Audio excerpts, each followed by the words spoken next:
Welcome back. Now we're going to join Reina Murphy, who talked to Zeta Chi members about their Bible studies on Thursdays. Every Thursday at 8:30, Zeta Chi is welcoming students over for a Bible study night. There were several reasons as to why sophomore Matt Ingram was involved in organizing this weekly Bible study group.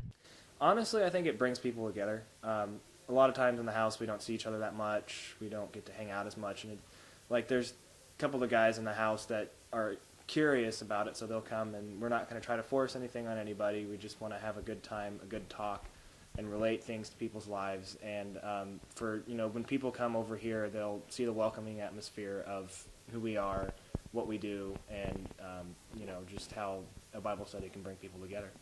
Zeta Chi President Adam Tebben has helped conduct the first few Bible study sessions. He sees having a Bible study as something positive for the house and for students who join in from all over campus. Personally, I think that it's kind of like a marketing tool for us. It can attract different types of people over to the house, as well as continue to help our house grow on a spiritual level. And for those people that are interested to see what it's all about, they can come over, and then they might make new friendships, as well as new brothers in Christ and different things like that, as well as sisters, because everybody's invited as well. So I think it's just going to be beneficial overall to people on campus, as well as to the house itself. So if you're interested in participating in a Bible study group, then check out Zeta Chi every Thursday night at 8:30. Reporting for KNBU TV, I'm Reina Murphy. Thanks, Reina. Now we're going to send it to Kelsey Epperson, who talked to multiple people about the ongoing battle of Greeks versus independents. From the moment new Baker students arrive on campus, they must face an important decision that could impact their entire Baker careers. To go Greek or be an independent, and which one is better? While majority of Baker's campus consists of independents, 36% of students are part of Greek organizations. Each choice comes with both positives and negatives, as well as personal preference of each individual student. Junior Adam Taylor has experienced both life as an independent student and as a member of the Greek organization Sigma Phi Epsilon. In his junior year, Taylor decided to switch things up and try something different. I had a lot of friends in the house, and they were needing some guys to live in here, and I wanted to get away kind of from the stranglehold that Baker University puts on their students of having to live on campus, and kind of getting out of such a structured environment and living in the house and providing my services to the house, I guess. In a small campus environment, Baker Greek Life offers 5 sororities: Delta Delta Delta, Alpha Chi Omega, Zeta Tau Alpha, Phi Mu, and Zeta Phi Beta, and 5 fraternities: Sigma Phi Epsilon, Delta Tau Delta, Zeta Chi, Kappa Sigma, and Kappa Alpha Psi, for students to choose from. Students who stay unaffiliated with the Greek system normally house in on-campus dorms, apartments, and nearby houses and duplexes. Senior Kendra Hanson has been a member of the Alpha Chi Omega sorority since her freshman year. She says she doesn't regret her decision and enjoys living in a house with all of her best friends the most. I decided to go through recruitment because I knew it would be a great way to meet people, especially the first week being on campus. As a freshman, you don't really know anybody. And then I decided to join because I wasn't on an athletic team or in any other organization, so I knew it would be a good way to get involved, get leadership opportunities, and be able to network as well. Independent student Kendra Stephens didn't need a Greek organization. She says she didn't go Greek because her volleyball team is her mini sorority, as well as her involvement in other campus activities. I don't have to go to meetings. I can come cook whenever I want. If I want to have people over, I can have people over. I like living in the apartment. I like having more free time. Director of Student Life, Brett Bruner, who is also heavily involved with Greek life, says Baker's student life differs from others he's been a part of across the country. I think it does. I think every Greek community across the nation is different. You can't compare one to each other because they're all so different. I definitely think our Greek community here really prides itself on academic excellence, volunteerism, and philanthropy, and they really are a very supportive community. Our fraternities and sororities support each other in all their endeavors, so I definitely think that makes us a unique Greek community.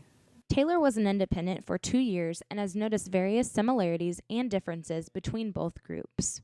The distance away from where I'm living to campus is about the same, so that's a similarity. You still have kind of the camaraderie last year with my roommates in my room, this year with all the guys in the house. Like I said, though, living in the house, I do have a little bit more independence, not only from other people with my own room, but also from, tighter rules. So that's another nice thing. For independence, missing out on required meetings, Greek life education courses, mandatory attendance at campus events, monitored grades, study hours, and recruitment week limitations are things of the past. Negative stereotypes is another element Greek houses face. Well, the stereotypes can definitely be frustrating at times, but hopefully people realize that those aren't always true, and they should make decisions for themselves. But something that can be frustrating is the biggest advantage of living in a house is that there's always somebody to go to, but that can also be frustrating for a lack of privacy as well, when you just really want to be alone sometimes. However, Hanson believes the many positives of Greek life outweigh the negatives. Oh, I think one of the biggest advantages is just having an instant group of friends that you can go to. That's something that I really enjoy, but then also, the leadership opportunities and networking with alumni and, the opportunities to serve in leadership positions in the house is something that you don't necessarily get in some other campus organizations. While many students admit they feel rushed into recruitment in the beginning weeks of college, Bruner explained that recruitment is a year-round process, and at any time, students may decide to join a Greek organization. Taylor explains that as a freshman, he didn't have much interest in Greek life and felt little pressure to join. My freshman year, I had quite a few of the guys just wanted me to go through rush and stuff, but it wasn't the right time for me to do all that type of stuff. I wanted to get kind of settled down into the flow of things. Pressure-wise, I didn't feel like there was too much pressure. In a never-ending battle between Greeks versus independents, there will never be a declared winner. With benefits on both sides, whether students decide to go Greek or be an independent, they can't go wrong. I'm Kelsey Epperson, KNBU TV. Thanks, Kelsey. As the Twilight series is becoming more and more popular, Brittany Arnberger checks out the audience that is becoming more diverse. With the release of New Moon coming out next month, Twilight fans are going crazy. 4 books and 2 movies later, Twilight fanatics have displayed a phenomenal following. Baker students explain how they entered the Twilight Zone. I like to think of myself as one of the original fans because I read Twilight when there were no sequels, or there was just like one book, and I was like, this looks like a good book, and I decided to read it, and then it just kind of turned into a phenomenon. One of my friends showed me the movie, and I thought it was pretty tight, so I started reading the books because my mom was reading it, and it turned out being pretty good, so I started reading the series. Actually, I seen the first Twilight movie before I started reading the book, so after I seen the movie, it caught my attention and started reading the books. As a surprise to majority of people, this following includes both women and men. I know a couple other guys that read Twilight. Actually, I'm loaning out one of my books right now to my friend Taylor. So, even though he doesn't openly share his love for the Twilight books with many people, sophomore Darius Jefferson isn't afraid to get involved in conversations about the book. To be honest with you, not too many girls know I read Twilight, so it's just, if I ever have a conversation about it, like in class or something, I would be okay because I actually read the books. So it's kind of like one of the little hobby things I like to do. Haven shares her thoughts about guys who read the series. I think it's kind of fun. Like, I wouldn't necessarily look for that as a quality, but I think it provides for some good conversation. And with this diverse group showing such a strong following of the series, Twilight fans are anxiously awaiting the premiere of New Moon on November 20th. Yeah, definitely. Pretty excited. I want to know what happens. Like in the movie, like how it goes down.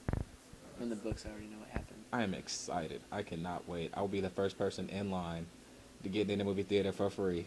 I went to the midnight premiere of Twilight, and I definitely plan on going to the midnight release of New Moon. This has been Brittany Arnberger for KNBU TV. Thanks, Brittany. Stay tuned because the What's Bugging Us segment is up next.